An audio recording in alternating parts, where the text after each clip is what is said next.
5। सवेरे चिड़ियों की चहचहाहट से ही बंटी की नींद उछटी। आंखें बंद किए किए ही उसने करवट बदली।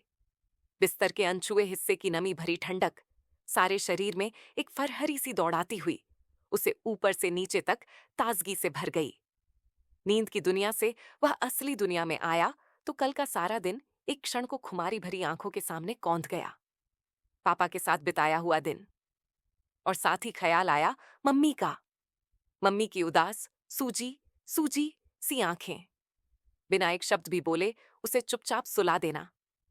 न एक बार भी अपने पलंग पर आने का कहा, न प्यार किया, न सारे दिन के बारे में कुछ पूछा, पर क्यों? और कल की बात के साथ ही कल का क्यों भी उसके सामने आकर खड़ा हो गया। उसने करवट बदली। अंधमुंदी आंखों से ही मम्मी के पलंग की ओर देखा। पलंग खाली था। तो मम्मी उठकर चली गई। एक बोझ जैसे उस पर से उतर गया। वरना मम्मी के सामने वह कैसे आंखें खोलता? कल वापस लौटने के बाद से बराबर ही लग रहा था जैसे उससे कुछ गुनाह हो गया, कुछ गलत हो गया। नहीं भेजना था तो मम्मी मना कर देती। इतना नाराज होने और रोने की क्या जरूरत थी? अब वह भीतर जाएगा तो अभी भी मम्मी उससे नहीं बोलेंगी। मम्मी नहीं बोलेंगी तो कैसे रहेगा? वह इम्तिहान भी तो शुरू होने वाले हैं, कौन पढ़ाएगा उसे? एकाएक बंटी का मन रोने को हो आया। वह उठा। देखता हूं कैसे नहीं बोलेंगी। मैं क्या कर सकता था? पापा ने जो बुलाया था। कमरे में घुसते ही नजर पापा की दी हुई चीजों पर पड़ी। एक बार इच्छा हुई मैकेनों को खोलकर देखे, पर नहीं, अभी नहीं। वह दबे पैरों गया और सब चीजें उठाकर सोफे के पीछे रख दी। मम्मी कॉलेज चली जाएंगी तब खोलेगा, उसकी तो आज छुट्टी है। फिर दौड़कर वह पीछे वाले आंगन में आया, जैसे सीधा बाहर से ही आ रहा हो। मम्मी अखबार पढ़ रही हैं। दरवाजे की ओर पीठ है, इसीलिए चेहरा नहीं दिखाई दे रहा। अच्छा ही है। हमेशा की तरह बंटी गया और पीठ पर लदकर गले में झूल गया। उठ गए? मम्मी ने उसको अलग करते हुए पूछा। पर बंटी पीठ पर लदा रहा। अपनी तरफ से वह पूरी तरह सुलह कर लेना चाहता है। अब मम्मी को एक मिनट के लिए भी नाराज नहीं रहने देगा, दुखी भी नहीं रहने देगा। मम्मी नहीं चाहेंगी तो वह कहीं नहीं जाएगा, कुछ भी नहीं करेगा। जा, ब्रश करके आ बेटा, फूफी दूध गर्म कर रही है। लगा स्वर हमेशा की तरह मुलायम ही था। बंटी हल्के से आश्वस्त हुआ और दौड़ता हुआ बाथरूम की ओर चला गया। लौटा तो मेज पर मम्मी की चाय और उसका दूध रखा हुआ था। मम्मी अखबार पढ़ने के साथ साथ चाय पी रही थीं।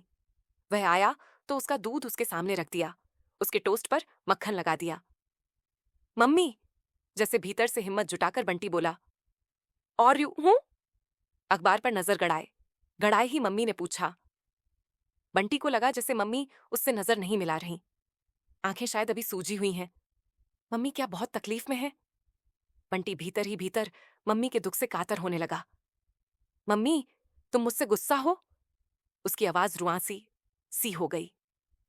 मम्मी ने अखबार हटाकर भरपूर नजरों से उसकी ओर देखा और देखती ही रही। बंटी को लगा मम्मी की आंखें, मम्मी का चेहरा जैसे पिघलकर एकदम नरम नरम हो गया। पागल कहीं का, किसने कहा मैं तुझसे नाराज हूं? और आंखों में वही प्यार उमड़ आया, मां वाला प्यार।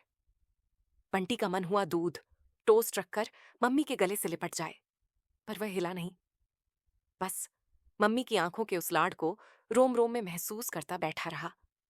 लगा मन पर एक बहुत बड़ा बोझ था, वह उतर गया। मम्मी फिर अखबार पढ़ने लगी। धीरे धीरे उनके चेहरे पर फिर वही उदासी फैल गई। मम्मी उदास होती हैं तो सारा घर कैसा उदास हो जाता है। कमरे, कमरे की हर चीज। हमेशा बकर बकर करने वाली फूफी भी जाने कैसे कैसे हो जाती है। बंटी बोले तो किससे बोले, करे तो क्या करे? तभी आंखों के सामने मैकेनो का वह डिब्बा घूम गया। नहीं, अभी बिल्कुल नहीं। मम्मी ने हीरालाल को बुलाकर कहा। हीरालाल, आज हम कॉलेज नहीं आ पाएंगे, मिसेस कौशिक से कहना जरा देख लेंगी? जी, बहुत अच्छा सरकार। हीरालाल ने सलाम ठोका और चला गया। मम्मी को तैयार होता देख बंटी ने पूछा, मम्मी, तुम कहाँ जा रही हो? एक क्षण को बंदी लगाता हुआ मम्मी का हाथ जहां का तहां रुक गया। माथे पर बल पड़े, चेहरे पर एक अजीब सी उलझन आई।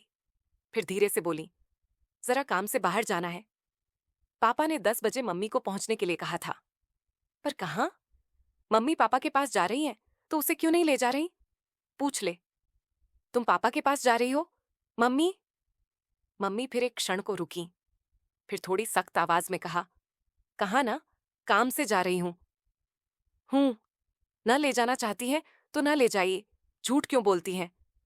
कल उसके सामने ही तो पापा ने कहा था कि 10 बजे पहुंच जाना। मत बताओ, मेरा क्या जाता है? सवेरे मन में जो एक अपराध बोध था, भय था, वह धीरे धीरे गुस्से में बदलने लगा। अच्छा है, कोई कुछ मत बताओ, मेरा क्या जाता है? मैं भी अपनी कोई बात नहीं बताऊंगा। इम्तिहान होगा तो यह भी नहीं बताऊंगा कि कैसा करके आया हूं, तब पता लगेगा। फूफी से बात करके मम्मी चली गईं। बंटी ने मुड़कर देखा भी नहीं, मम्मी के पास भी नहीं गया। हालांकि मन में बराबर उम्मीद थी कि जाते जाते एक बार मम्मी जरूर बुलाएंगी, कुछ कहेंगी, पर मम्मी चली गईं। दूर होती घोड़े के घुंघरुओं की आवाज से ही बंटी ने जाना कि मम्मी का तांगा चला गया। फनफनाता हुआ वह फूफी के पास गया। फूफी, बताओ तो मम्मी कहाँ गई हैं? गई हैं भाड़ झोंकने। बंटी अवाक सा उसका मुंह देखता रह गया। क्या बक रही है? हम कहते हैं तुम यहां से चले जाओ बंटी भैया, हमारे तन बदन में आग लगी हुई है इस वक्त। बहू को ले जाकर थाना कचहरी में खड़ा करेंगे, मर्दानगी दिखाएंगे। अरे हाथ पकड़कर निभाने की मर्दानगी जिनमें नहीं होती, वह ऐसे ही मर्दानगी दिखाते हैं। अनबन किसमें नहीं होती तो क्या ब्याही औरत को यूं छोड़ दिया जाता है? तब से तुम बकर बकर किए जा रही हो, बताती क्यों नहीं कि मम्मी कहाँ गई हैं? हमें नहीं मालूम कहाँ गई हैं, पूछ लिया होता ना अभी। तुम हमारे सामने से चले क्यों नहीं जाते हो? नहीं, हम 4 बात अभी तुम्हें भी सुना देंगे, समझे? हैं, सुना देंगे। बड़ी आई है सुनाने वाली। कोई मत बताओ मुझे कि क्या बात है। गुस्से से भन्नाता हुआ बंटी कमरे में आया। ब्याही औरत छोड़ने की बात का अर्थ तो फिर भी उसकी समझ में आ गया था, पर थाना कचहरी की क्या बात है? एकाएक चाचा की कुछ बातें मन में उभरी। ये सब चाचा का ही चलाया हुआ चक्कर है। वकील हैं तो यही सब करेंगे। थाना कचहरी में मम्मी को पुलिस ने ही रख लिया तो? एक अजीब सी दहशत उसके मन में भरने लगी। सब कुछ जान लेने की आतुरता और कुछ भी न जान पा सकने की विवशता से बंटी को रोना आ गया। मैं भी पापा के खिलौने से खेलूंगा, जरूर खेलूंगा। जिसको गुस्सा होना हो, होए गुस्सा।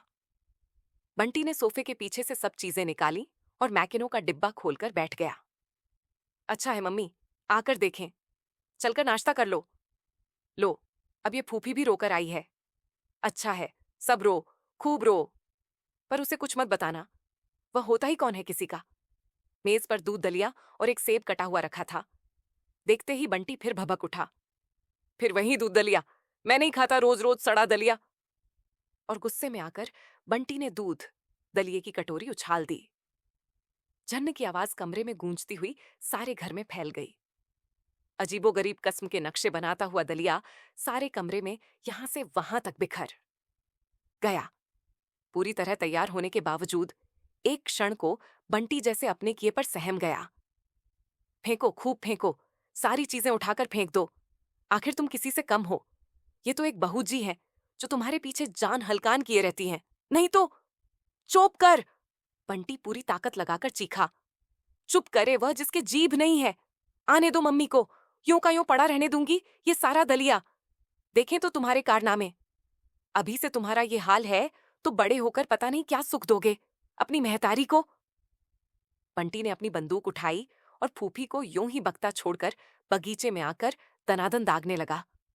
ठाये ठाये पेड़ों पर बैठे कोवे और चिड़ियां उड़ गए और चारों ओर कुछ भी समझ में न आने वाली आवाजों का शोर फैल गया। कमरे के एक कोने में मम्मी खड़ी है, दूसरी ओर फूफी और बंटी। बीच में दलिया फैला पड़ा है, एक ओर को कटोरी लुढ़की पड़ी है। बंटी! बंटी चुप, जमीन में आंखें गड़ाए पत्थर की तरह खड़ा है। बंटी! आवाज में न सख्ती है न नरमी, जैसे कोई बटन दबा दिया हो और आवाज निकल गई। बंटी टस से मस नहीं हुआ, जहां का तहां पत्थर का बना खड़ा रहा। उसने एक बार आंख तक उठाकर नहीं देखा। जमीन पर नजरें टिकाए टिकाए ही उसने जान लिया कि मम्मी चलकर उसके पास आ रही हैं। क्षणांश को वह सकपका गया। कहीं आते ही एक चांटा नहीं जड़ दें। ठीक है, खा लेगा वह चांटा भी, मारे तो सही। अब यहां कुछ भी हो सकता है। हमेशा मम्मी के गुस्से से या डांट से बचाने वाली फूफी अगर बकर बकर करके शिकायत कर सकती है तो मम्मी भी मार सकती हैं। बंटी, बंटी फिर भी चुप। तू सुन नहीं रहा बेटा, मैं क्या कह रही हूं? और मम्मी का हाथ बंटी की पीठ सहलाने लगा। इस अप्रत्याशित स्नेह के लिए तो बंटी बिल्कुल तैयार नहीं था, पर मिला तो जैसे वह एकाएक पिघल गया। इतनी देर का गुस्सा, खींच, दुख और भी जाने क्या क्या जमा हुआ था मन में, सब आंखों के रास्ते बह निकलने को अकुलाने लगा। रोज रोज दलिया बनाकर रख देती है, हमसे नहीं खाया जाता, सवेरे से गंदी गंदी बातें बक रही है, तुम इसे कुछ नहीं कहती, पूछो तो इससे क्या क्या कह रही थी। और बंटी का गला भींच गया। मम्मी ने जैसे ही बड़े प्यार से उसे अपने से सटाया कि बंटी एकदम फूट पड़ा। बस फिर रोता ही रहा, रोते रोते जैसे हिचकियां बंध गईं। जब कल इसने कह दिया था कि दलिया अब इसे अच्छा नहीं लगता, तुमने आज फिर क्यों दलिया बनाया फूफी? तुम इसका इतना भी ख्याल नहीं रख सकती? मत इतना सिर चढ़ाओ बहू जी, हम अभी से कहे देते हैं, नहीं फिर आप ही दुखी होंगी। तुम गई हो तब से ऐसी ही गंदी गंदी बातें कर रही है, और भी बहुत गंदी गंदी बातें। मम्मी ने उसके आंसू पोंछे तो आने के बाद पहली बार उसने भरपूर नजर से मम्मी को देखा, और उसकी रोई रोई आंखें मम्मी के चेहरे पर कैसे चिपक गईं। तभी ख्याल आया, मम्मी थाना कचहरी से लौटी हैं।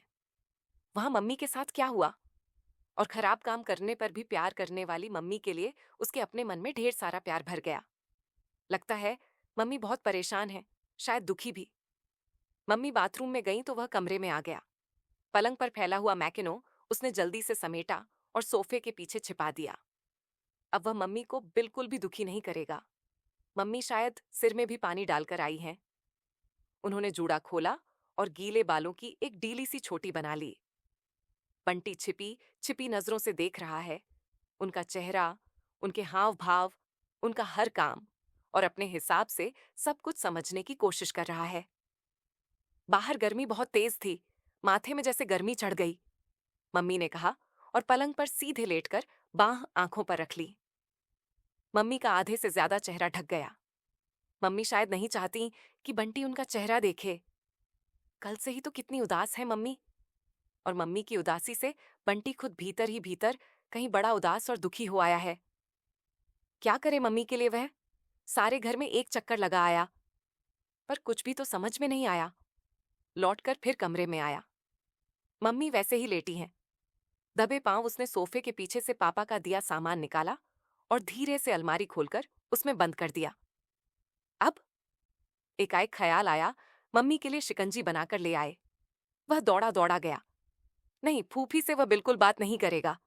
उस पर सवेरे से भूत चढ़ा हुआ है। अपने हाथ से शिकंजी बना लेगा। जाने कैसी फुर्ती आ गई है उसके हाथों में। स्टूल पर चढ़कर चीनी उतारी, नींबू काटा, थर्मस में से बर्फ निकाली। फूफी कैसे देख रही है उसकी तरफ, बोले तो सही अब कुछ। मम्मी, सारी मिठास घोलकर उसने धीरे से पुकारा। मम्मी चुप।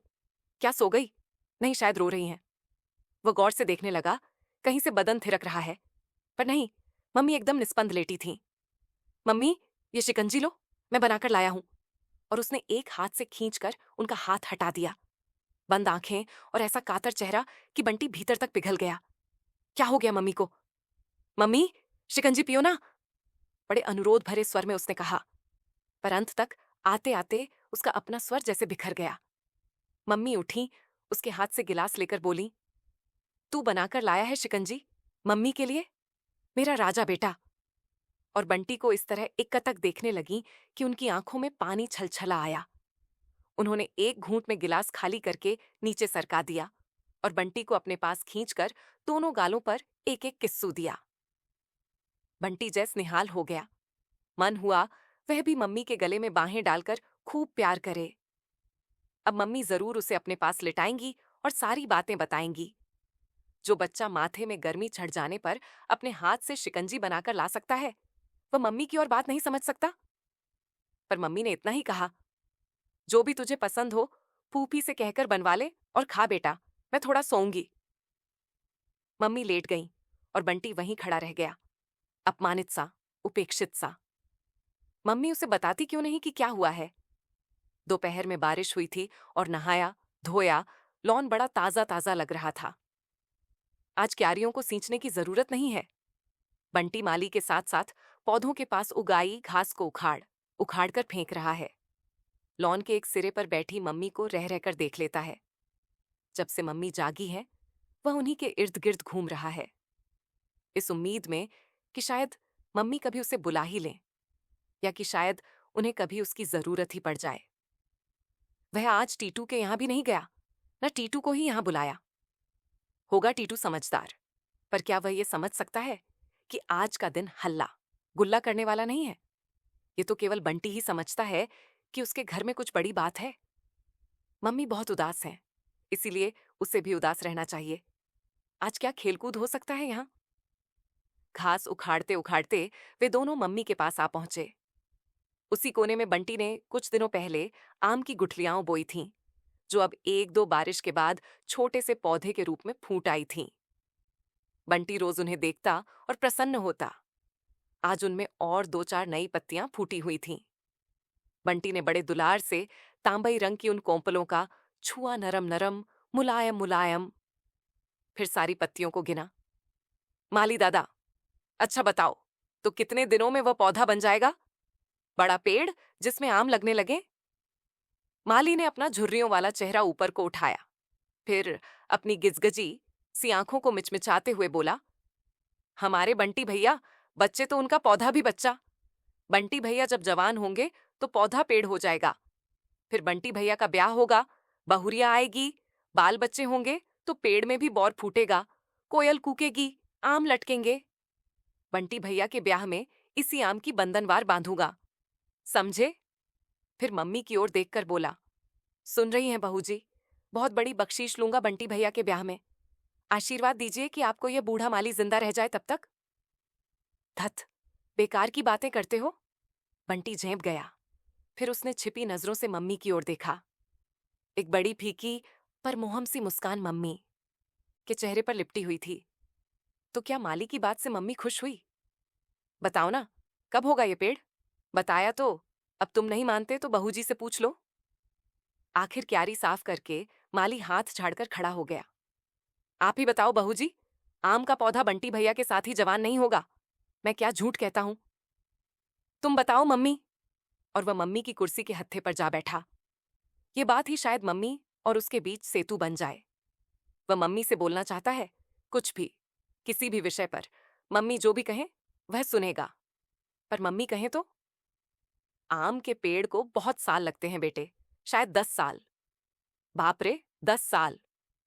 बहुत ही जल्दी दूसरी बात नहीं पूछेगा तो मम्मी चुप हो जाएंगी और उसे जैसे कोई बात ही समझ में नहीं आ रही है। बिना जरूरत के तो सैकड़ों बात दिमाग में आएंगी।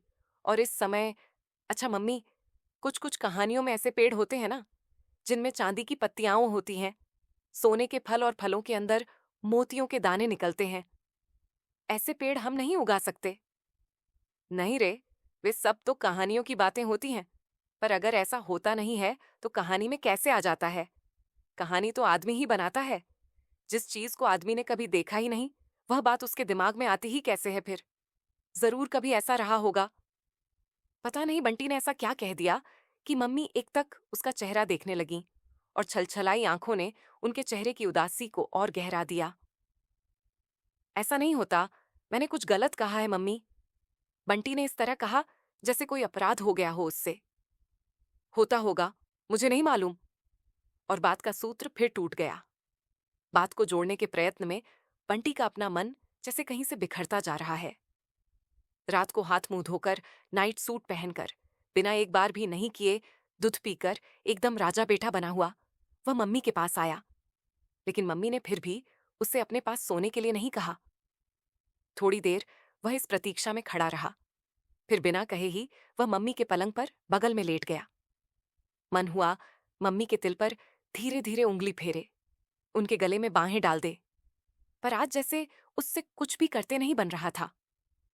बस सवेरे से वह टुकुर टुकुर मम्मी को देखता रहा है और प्रतीक्षा करता रहा है कि अब कुछ हो, अब कुछ हो। होना क्या था, ये शायद उसे भी नहीं मालूम था। पर फिर भी जैसे कुछ होने की उसने हर क्षण प्रतीक्षा जरूर की है।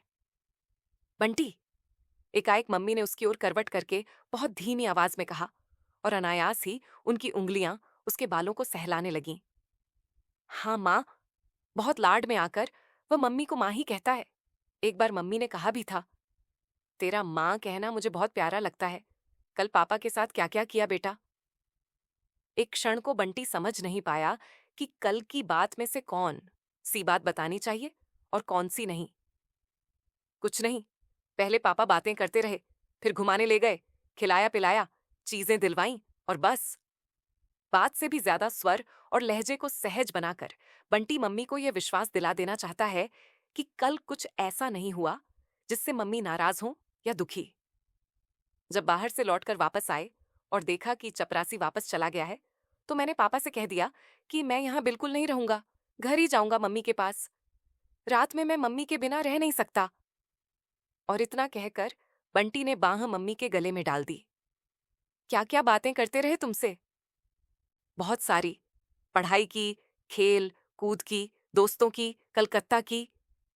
फिर एकाएक जैसे कुछ याद आ गया हो, इस तरह बोला, पता है मम्मी, पापा क्या कह रहे थे? और वह एकदम कोहनियों के बल उठाया। क्या कह रहे थे? तुम इस बार छुट्टियों में कलकत्ता आना, खूब घुमाएंगे फिराएंगे, छुट्टियां खत्म होने पर फिर वापस छोड़ जाएंगे। इस वाक्य से ही मम्मी की जड़ता एकाएक जैसे टूट गई। अपने चेहरे पर घड़ी हुई नजरों के तीखेपन को बंटी ने भीतर तक महसूस किया। अब इस बात से वह सचमुच मम्मी को जीत लेगा, उनकी सारी नाराजगी दूर कर देगा। मम्मी पहले ही पूछती तो वह सब बता देता। बिना कुछ जाने पूछे बेकार ही सवेरे से नाराज नाराज घूम रही है। अब जाने सारी बात और देखें उसकी समझदारी। फिर तूने क्या कहा? मैं क्या कहता, मना कर दिया, कह दिया कि मैं तो मम्मी के बिना कहीं जाता ही नहीं। बंटी एकाएक उत्साह में आ गया। अब तो मम्मी जान ले कि पापा के बुलाने से उनके पास हो आया तो क्या, वही बेटा तो मम्मी का ही है। अच्छा किया। मम्मी का स्वर भीगा हुआ और आवाज रूंधी हुई सी थी। मैं क्यों जाऊंगा, अकेला तो मैं कभी जा ही नहीं सकता। बंटी बेटा, तू मेरे ही पास रहना। और उसके बाल सहलाती हुई मम्मी फिर जैसे अपने में ही खो गईं। तो मम्मी को यह डर है कि पापा उसे अपने साथ ले जाएंगे, इसीलिए शायद सवेरे से ही नाराज थीं। पर पापा उसे क्यों ले जाएंगे भला? वह तो शुरू से ही मम्मी के पास रहा है। कैसी लड़ाई है यह मम्मी पापा की? तभी मन में एक बात टकराई। याद आया, एक बार उसकी और टीटू की लड़ाई हो गई थी। धुआंधार, घूंसे मुक्के मारपीट, सभी कुछ हुआ था। फूफी ने बीच बचाव करके टीटू को उसके घर भेज दिया था। वह रोता हुआ चला गया था और थोड़ी देर बाद ही शन्नो आई थी। बंटी, टीटू की सारी चीजें दे दो, वह अब तुमसे कभी नहीं बोलेगा। पक्की कुट्टी कर ली है उसने। कर ली है तो कर ले, हमारी भी पक्की कुट्टी है। उससे कहा, पहले हमारी चीजें दे जाएगा, फिर अपनी ले जाएगा। हमें नहीं चाहिए सड़ी सड़ी चीजें। हूं घमंडी कटखना कहीं का। और फिर दोनों ने अपनी अपनी चीजें वापस ले ली थीं और दूसरे की लौटा दी थीं। घंटे भर के भीतर भीतर सारे हिसाब किताब साफ कर लिए थे। लड़ाई में शायद ऐसा ही होता है। पर वह भी किसी की चीज है क्या? है तो किसकी? मम्मी की या पापा की? नहीं, वह मम्मी का है। मम्मी के ही तो पास रहता है। पापा उसे प्यार करते हैं, वह भी पापा को प्यार करता है। पापा उसे अच्छे भी लगते हैं। पर पापा उसे लेना क्यों चाहते हैं? लेकिन पापा लड़े तो नहीं। उसने मना किया कि मैं वहां नहीं रहूंगा, घर जाऊंगा तो चुपचाप यहां छोड़ गए। यहां तो दोनों बिल्कुल नहीं लड़े। मम्मी पापा की लड़ाई शायद ऐसी ही होती होगी, चुपचाप वाली। कहीं ऐसा तो नहीं है कि सवेरे पापा ने मम्मी को बुलाकर कुछ कहा हो और इसीलिए मम्मी इतनी उदास हो। उसने एक बार मम्मी को देखा, फिर हिम्मत करके पूछा, मम्मी, आज सवेरे तुम पापा के पास गई थी, वहां क्या हुआ? अब होने को बाकी ही क्या रह गया था? बस, अब से तू मेरा बेटा है, केवल मेरा। भूल जा कि तेरे पापा। और मम्मी का स्वर भींच गया। उनसे फिर कुछ भी बोला नहीं गया। रूंधे हुए स्वर और आंसुवाई आंखों ने पंटी को भीतर तक दहला दिया। पर मम्मी के प्रति सारे लाड प्यार और उनके दुख में दुखी होने के बावजूद एक क्षण को मन में यह बात जरूर आई, पापा को वह कैसे भूलेगा? पापा तो उसे बहुत अच्छे लगते हैं। कि एकाएक मम्मी फूट फूट कर रो पड़ी। थके में मुंह गड़ा लिया। सवेरे से जिस आवेग को रोके बैठी थीं, अचानक ही वह जैसे सारे बांध तोड़कर बह निकला। बंटी बुरी तरह सकपका गया। मम्मी को उसने रोते देखा है, पर उसके सामने कभी रोती नहीं। इस तरह तो कभी रोती ही नहीं। बंटी को कुछ भी समझ में नहीं आया कि वह क्या करे, कैसे मम्मी को चुप कराए। और जब कुछ भी समझ में नहीं आया तो मम्मी के गले से लिपटकर खुद भी फफक फफक कर रो पड़ा। मत रो मम्मी, रो मत,